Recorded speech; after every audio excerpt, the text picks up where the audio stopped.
자, 이제 2차 부등식인데, 자, 2차 부등식의 해법에 대해서 좀 얘기를 해보도록 하죠. 자, 예를 좀 들도록 하죠.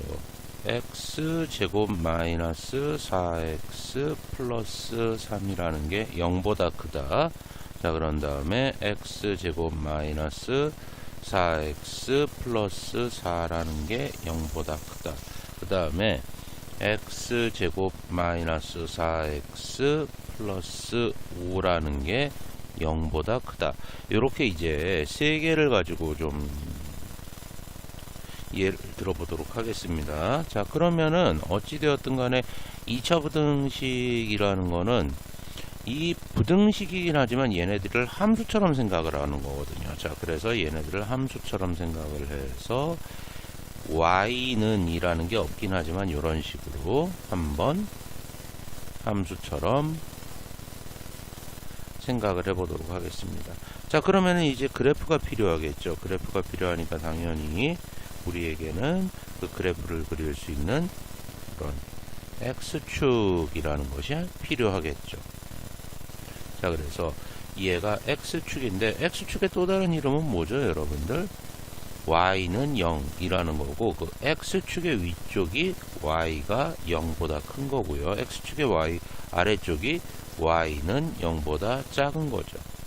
자, 그러면은 일단 준비는 다 됐으니까 얘를 갖다가 인수분해 보면 어떻게 돼요? 지금 번호부터 붙여보도록 하죠. 얘를 1번 부등식, 얘를 2번 부등식, 얘를 3번 부등식이라고 이렇게 해보도록 하겠습니다. 자, 그러면 1번 부등식은 인수분해를 하면은 x-1 그리고 x-3 이런 식으로 되는데 얘가 지금 0보다 큰 거죠. 자, 중요한 거는 뭐냐 하면은 지금 여기에서 y랑 얘가 같죠. 그러니까 y랑 얘랑 같은데 얘가 0보다 크다는 거니까 결국엔 여기에서 그 y 값이 0보다 커지는 그런 x 값들을 구하라는 거거든요. 자, 그러면은 이제 그래프를 한번 그려보도록 하겠습니다. 그래프를 그려보면은 지금 얘 같은 경우는 아래로 볼록한 그러한 2차 함수의 그래프가 그려지면서 1을 대입했을 때 0이 되고 3을 대입했을 때 0이 되는 이런 그림이 그려진다라는 건 여러분들 알 수 있을 겁니다.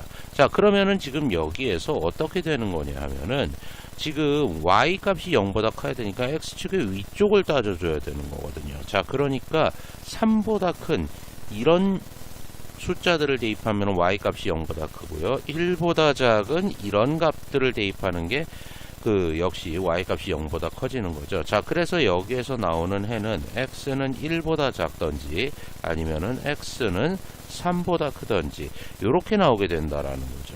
자, 그런 다음에 이제 두 번째 부등식을 보면은 얘를 인수분해하면은 x-2의 제곱이 되는 거고 얘가 지금 0보다 큰 걸 생각을 하라는 거거든요. 자, 그러면 지금 얘 같은 경우는 2를 대입했을 때 0이 되죠. 자, 그러면서 이렇게 2,0에서 x축에 접하는 이러한 그래프가 나오게 될 겁니다. 자, 그러면은 지금 2보다 작은 애들을 갖다가 대입하면 그때 y 값이 전부 다 0보다 크게 나오고 2보다 큰 거를 대입했을 때 그때 함수 값이 즉 y 값이 0보다 큰 그런 그래프가 나오게 되는 거죠. 그러니까 x가 2보다 작던지 또는 x가 2보다 크던지. 자, 요거를 조금 다르게 표현을 하면은 어떻게 되는 겁니까? 얘 같은 경우는 x가 2가 아니게 되면 전부 다 0보다 큰 값이 나오게 되니까 x는 2가 아닌 실수 이런 식으로 해가 나오게 된다라는 거죠. 자, 그런 다음에 이제 마지막으로 얘 같은 경우는 인수분해가 안 돼요. 자, 인수분해가 안 되는 데다가 그래서 2차 함수에서 그 완전 제곱식 플러스 어떤 상수 이런 식으로 고칠 수 있겠죠. 그랬더니 얘는 x-2 플러스 1 즉 얘 같은 경우는 어떻게 되는 거야? 꼭지점의 좌표가 2,1이 나오게 된다라는 걸 알 수 있습니다. 자, 그러면서 이제 아래로 볼록한 이러한 그래프가 그려지게 된다라는 거죠. 자, 그러면은 지금 여기에서 봤을 때 얘 같은 경우는 어떻게 되는 거예요? 어떤 x값을 대입을 하든지 간에 무조건 0보다 크게 나오게 된다라는 걸 알 수가 있는 거죠.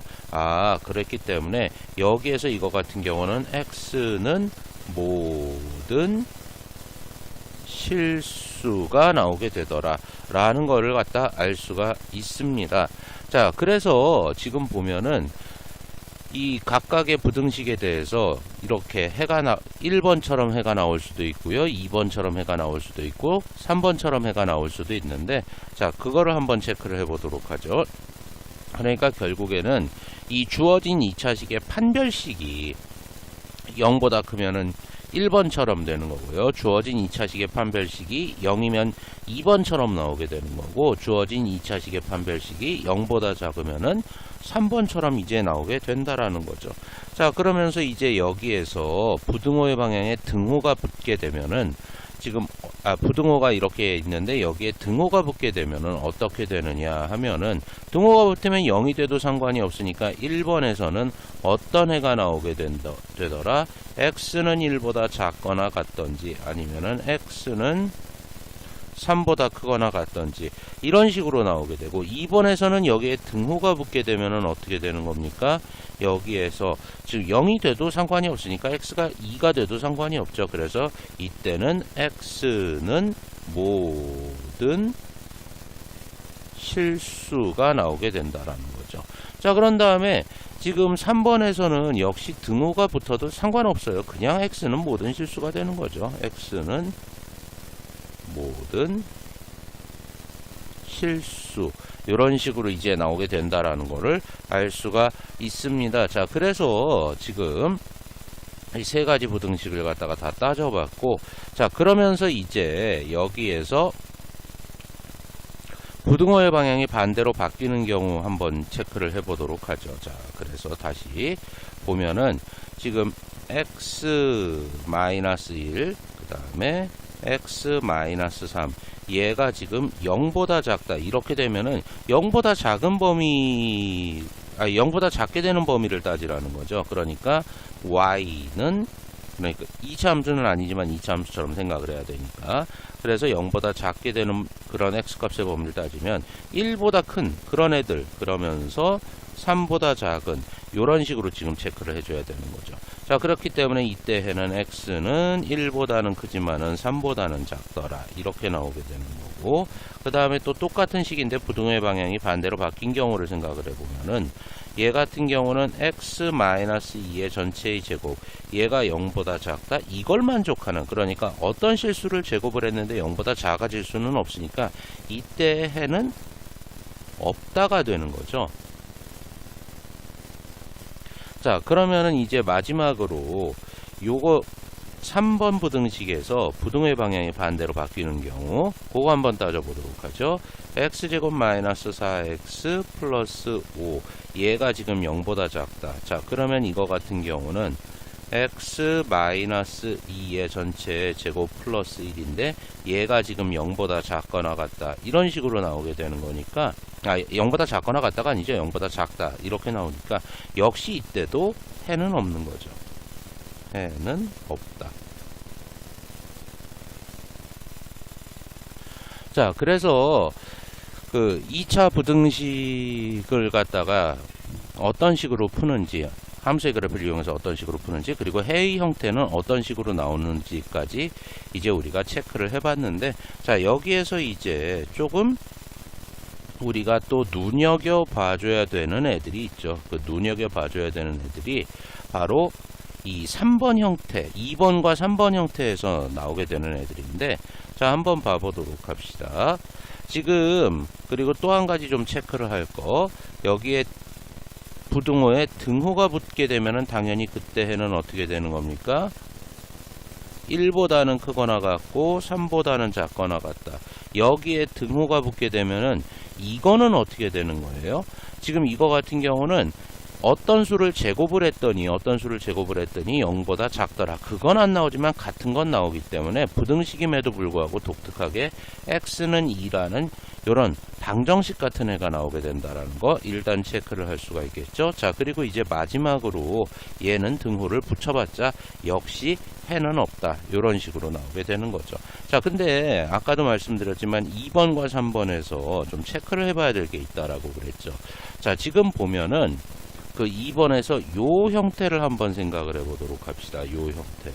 자, x는 뭐가 아닌 실수, x는 모든 실수, 그리고 또 요 형태. 얘가 3번에서는 x는 모든 실수. 이런 식으로 이제 나오게 되는 거죠.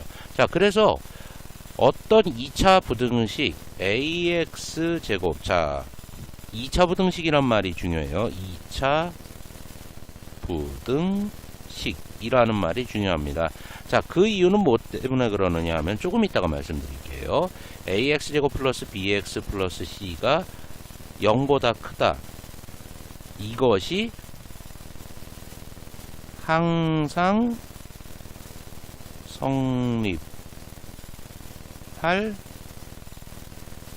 조건. 자, 여기서 항상 성립할이라는 요 조건, 요 말은 뭐랑 똑같은 얘기냐 하면은 해가 모든 실수일, 이 얘기랑 똑같은 거예요. 그러니까 항상 성립할 조건, 해가 모든 실수일 조건이 되는 거죠. 자, 2차 부등식이란 말이 중요하다고 그랬죠. 즉, 최고창의 계수가 절대 0이 아니라는 이 얘기이기 때문에 2차 부등식이란 말이 중요한 겁니다. 자, 그래서 2차 부등식이 항상 0보다 크다. 그러니까 어떤 실수 x를 대입해도 무조건 0보다 크다. 이게 항상 성립할 조건은 지금 어디에서 나옵니까? 지금 3번 부등식에서 나오게 되는 거죠. 자, 그래서 최고창의 계수 a가 뭐가 돼야 되는 거예요? 최고창의 계수인 a가 양수, 즉 아래로 볼록한 그래프가 나와줘야 된다는 얘기죠. 그런 다음에 두 번째 어떤 것도 나와야 되는 겁니까? 판별식이 0보다 작아져야 돼요. 그래야지 어떤 걸 대입해도 무조건 0보다 크게 나오게 되는 거죠. 그 3번 그림을 생각을 하시면 됩니다. 자, 그러면서 이제 또 똑같은 얘기긴 한데 약간 조건이 달라지죠. 그 부등호에 등호가 붙는 경우죠. 그래서 2차 부등식, 2차 부등식 해놓고 여기 ax 제곱 플러스 bx 플러스 c, 얘가 0보다 크거나 같다. 이것이 항상 성립할 조건. 자, 항상 성립할 조건이라는 게 뭐라고 그랬어요? 해가 모든 실수일 조건이라고 그랬죠. 해가 모든 실수일 조건. 항상 성립할 조건, 해가 모든 실수일 조건. 자, 그러면은 이것도 어떻게 되는 거야? 자, 역시 첫 번째 조건은 최고창의 계수가 양수여야 되겠죠? 그런데 두 번째 조건이 있습니다. 두 번째 조건. 자, 이거 같은 경우는 3번에서 보면은 판별식이 0보다 작으면은 해는 모든 실수가 나오죠. 자, 그런데 2번 그림에서 보게 되면은 이게 등호가 붙었기 때문에 판별식이 이렇게 0이 돼도 역시 x는 뭐가 나오게 되더라? 모든 실수가 나오게 되더라. 그래서 이때는 판별식이 0이다가 아니라 0보다 작거나 같다. 이런 식으로 이제 나오게 된다라는 거죠. 자, 그래서 지금 우리가 체크해 본 요 두 가지 내용 있죠. 이 두 가지 내용도 역시 여러분들이 기억을 해 두셔야 되겠습니다. 자, 그러면은 결국에는 2차 부등식 같은 경우는 지금 설명드린 이 내용들만 가지고 이제 문제를 풀어 나가게 되는 거죠. 물론 이제 약간의 테크니컬적인 요소들이 몇 개 나오기는 하지만은 여기에서 크게 벗어나는 내용은 없습니다, 여러분들. 이제 근과 계수와의 관계에 따라서 2차 부등식을 한번 작성을 해봐라 라는 문제가 있는데 그거 같은 경우는 이제 그 유형을 갖다가 다루면서 어떤 식으로 풀어나가는지를 한번 알아보도록 하겠습니다.